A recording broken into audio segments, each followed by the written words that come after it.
The Wirtgen W250i is a cold milling machine weighing around 44 tonnes. It's usually used for grinding off the surface of old pavements. This version of the model is in the colours of Eurovia, which is part of the French construction giant Vinci. The box is Eurovia branded, but there's no information either about the company or the real machine. Inside the box is the usual expanded polystyrene trays, and there's an instruction sheet. It's a single-sided piece of paper in colour, and it describes the main functions of the model. So that's very good, but it doesn't describe the minor assembly that's required. Off with the lid, and there's the model sitting inside. And as there are some delicate parts... Oh, hang on a minute. This packaging is very unusual for NZG because there's a tie actually holding the model into the bottom tray. Fortunately, it's been done up by a human being rather than a robot with a high-speed wrist action, so it's easy to undo the tie and remove the model. It's a bit delicate, so you have to be careful getting it out, and the only other thing in the box is a bag containing a few small parts.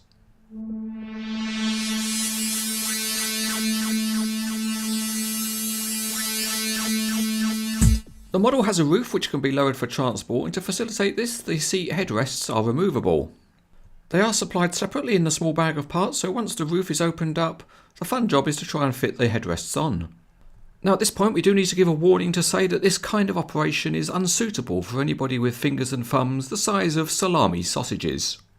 In fact, if you are such a person, even picking your nose must be something of a problem. After the headrests are fitted, there are 2 sets of handrails to fit. It's time for a viewer question from Oscar Pretentious of South Africa. Oscar says he sometimes wakes up in the middle of the night and finds himself throwing his models against the toilet door, and he wants to know if he has some kind of problem. Well, Oscar, it's hard to believe. Are you sure that it's you throwing the models against the toilet door? Or could it be a conspiracy that the models are throwing themselves against the toilet door? Back to the review, and the handrails are a little bit of a loose fit, so you have to be careful, and the only other thing to do is to open up the conveyor from its transport position.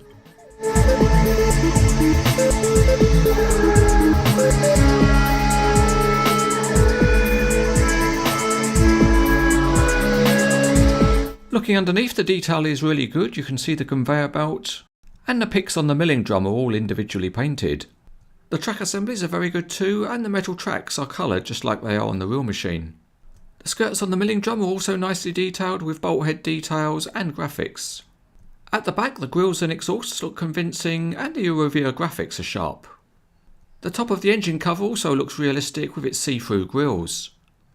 Under the hood, the plastic engine is made up of a number of different components. Inside the cab is a detailed console, and it looks really good. The conveyor's got big hoses for the vacuum extraction, and the structure's modelled well. On top, the rollers used for transport actually roll.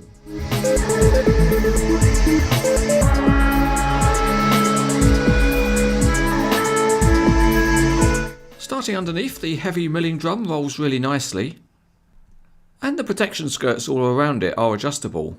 The one at the rear folds right down, and the side skirts can also be adjusted up and down depending on the height of the machine. The other area of high functionality underneath is the track frames. They steer together and they can pivot too, and you can force the tracks to roll, although they are a bit stiff. The other feature on the crawler tracks is that the legs can telescope, so you can adjust the height of the body. Don't you wish you had telescopic legs that could do that? At the front of the machine, the height of the discharge conveyor can be adjusted a little, and that's done just by pulling in the 2 hydraulic rams. It's a bit fiddly, but it works alright, and it does give you a little bit of adjustment. The other feature of the conveyor, which suits its pose, is that it's a swinger, so you can move it from side to side to discharge into a truck on either side of the machine. There is a rubber belt inside the conveyor, but it's a bit too stiff to turn easily. The other very nice feature on this model is the opening engine access. On one side there are 2 opening panel doors, and that lets you see the drive belt that drives the milling drum. And you can also see a lot more by opening up the main engine hood. You can't pose it in an open position, but you get a very good view of the engine. One good thing about this model is that if you add other Eurovia models, you can form your own scratch team. And with that big milling drum, you can certainly scratch the hell out of the surface of your furniture. This model of the Wirtgen W250i is certainly very high quality. The details are very good and it's a highly functional model. This version in Eurovia colours is a limited edition with only 300 made. And for anyone interested in roadworks machines, it's an outstanding model.